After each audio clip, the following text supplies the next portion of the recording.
HarperCollins presents Enemies Within: Communists, the Cambridge Spies, and the Making of Modern Britain, by Richard Davenport-Hines. Read by Richard Trinder. Aims. In planning this book and arranging its evidence, I have been guided by the social anthropologist Sir Edward Evans Pritchard. Events lose much, even all, of their meaning if they are not seen as having some degree of regularity and constancy, as belonging to a certain type of event, all instances of which have many features in common, he wrote.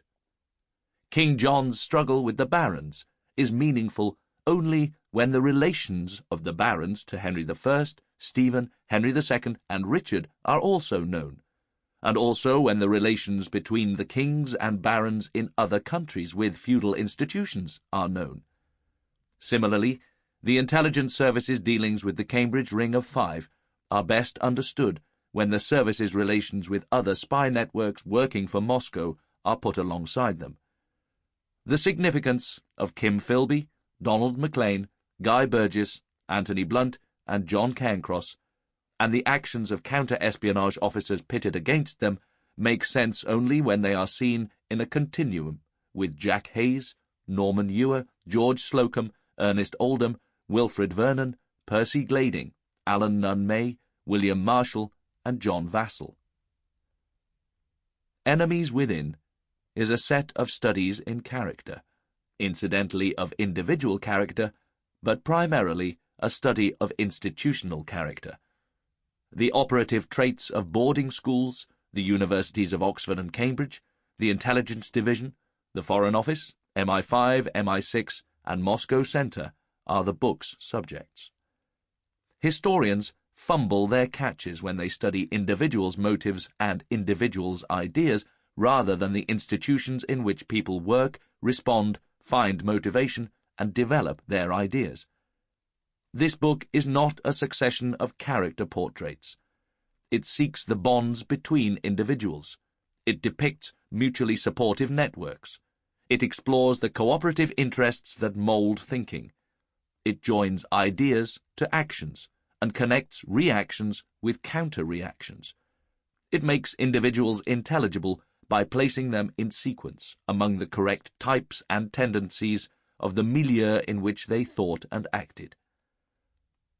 In addition to Evans Pritchard, I have carried in my mind a quotation from F.S. Oliver's great chronicle of Walpole's England, in which he refers to Titus Oates, the perjurer who caused a cruel and stupid panic in 1678-79 by inventing a Jesuitical conspiracy known as the Popish Plot.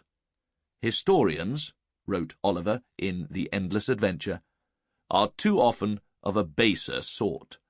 Such men write dark melodramas wherein ancient wrongs cry out for vengeance and wholesale destruction of institutions or states appears the only way to safety. Productions of this kind require comparatively little labor and thought.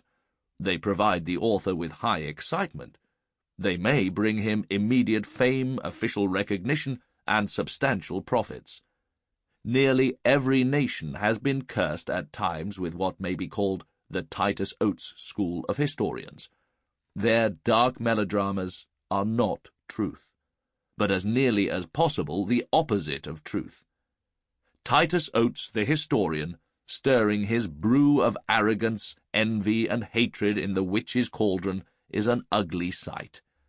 A great part of the miseries which have afflicted Europe since the beginning of the 19th century have been due to frenzies produced in millions of weak or childish minds by deliberate perversions of history.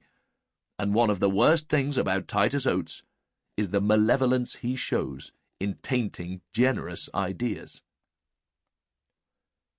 One aim of this book is to rebut the Titus Oates commentators who have commandeered the history of communist espionage in 20th century Britain. I want to show the malevolence that has been used to taint generous ideas. This is a thematic book. My ruling theme is that it hinders clear thinking if the significance of the Cambridge Spies is presented, as they wished it to be, in Marxist terms. their ideological pursuit. Sample complete. Ready to continue?